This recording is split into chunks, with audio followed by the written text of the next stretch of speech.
Santapan Harian Jumat 29 Desember 2023.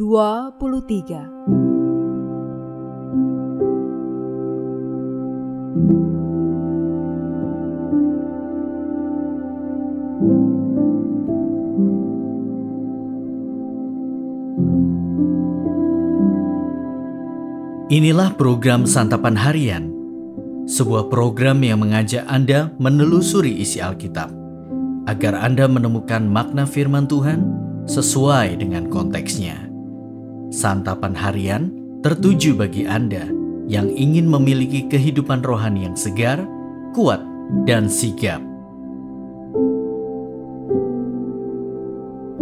Hari ini kita akan membaca 2 Tawarik pasalnya yang ke-34. Namun kita akan membacanya pada ayat yang pertama hingga ayat yang ke-7 dan diteruskan pada ayatnya yang ke-14 hingga ayatnya yang ke-21. Sebelumnya, mari kita berdoa. Dasar firman-Mu adalah kebenaran dan segala hukum-Mu adalah adil. Berfirmanlah ya Allah, kami siap mendengarkan kebenaran-Mu. Di dalam kasih-Mu Yesus, kami berserah. Amin.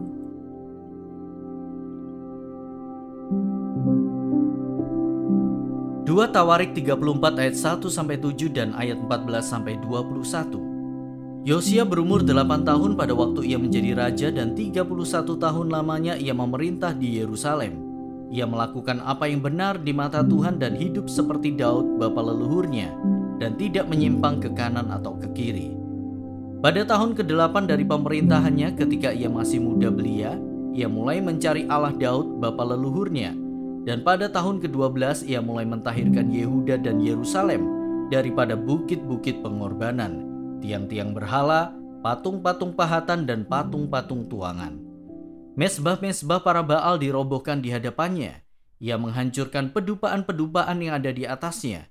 Ia meremukkan dan menghancur luluhkan tiang-tiang berhala, patung-patung pahatan, dan patung-patung tuangan, dan menghamburkannya ke atas kuburan orang-orang yang mempersembahkan korban kepada berhala-berhala itu. Tulang-tulang para imam dibakarnya di atas mesbah-mesbah mereka. Demikianlah ia mentahirkan Yehuda dan Yerusalem.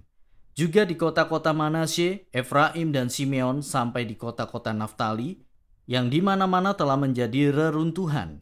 Ia merobohkan segala mesbah dan tiang berhala, meremukkan segala patung pahatan serta menghancur luluhkannya, dan menghancurkan semua pedupaan di seluruh tanah Israel.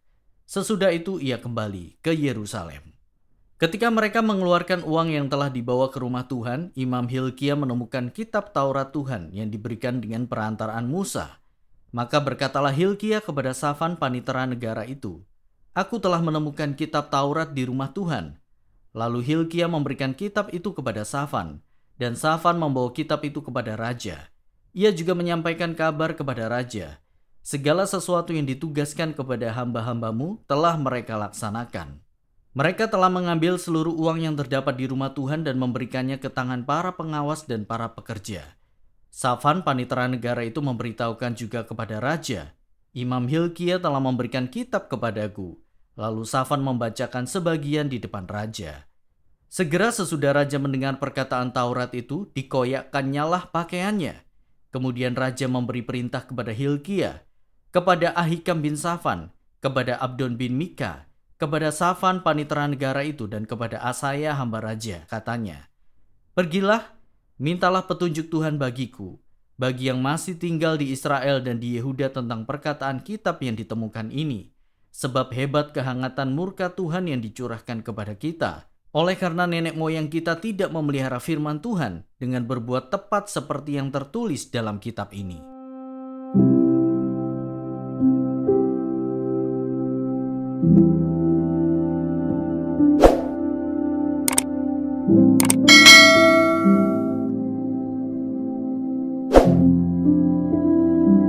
Sahabat Santapan Harian, Raja Yosia adalah figur reformator dalam sejarah Yehuda karena dialah yang membersihkan Yehuda dari bukit pengorbanan, mazbah Baal, dan patung Asyera.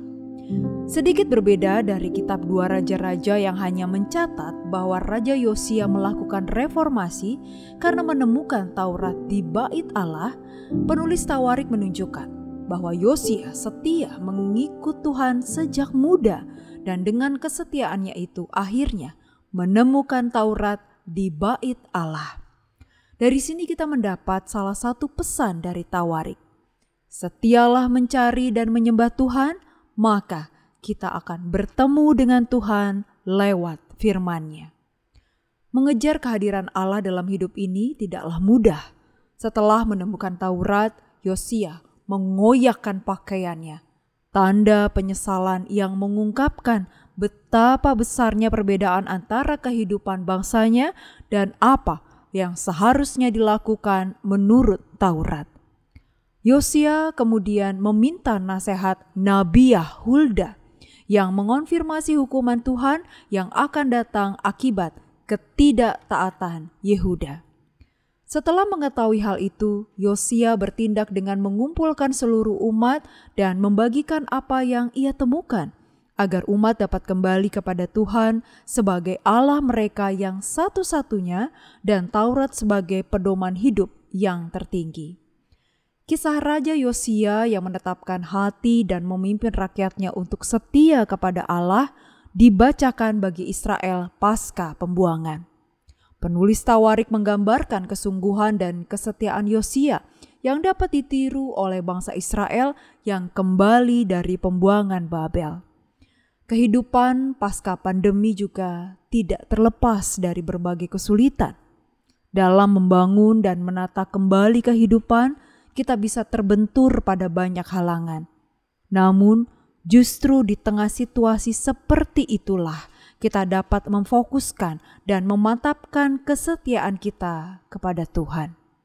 Carilah dan temukanlah Allah, tak hanya dalam keadaan baik, tetapi terlebih lagi dalam keadaan sulit, karena Allah lah sumber kehidupan dan pengharapan kita. Mari kita berdoa. Tuhan Yesus, kami bertekad untuk selalu mengandalkan Engkau dan mencari-Mu dalam setiap warna hidup kami. Di dalam kasih-Mu Kristus, kami berdoa. Amin.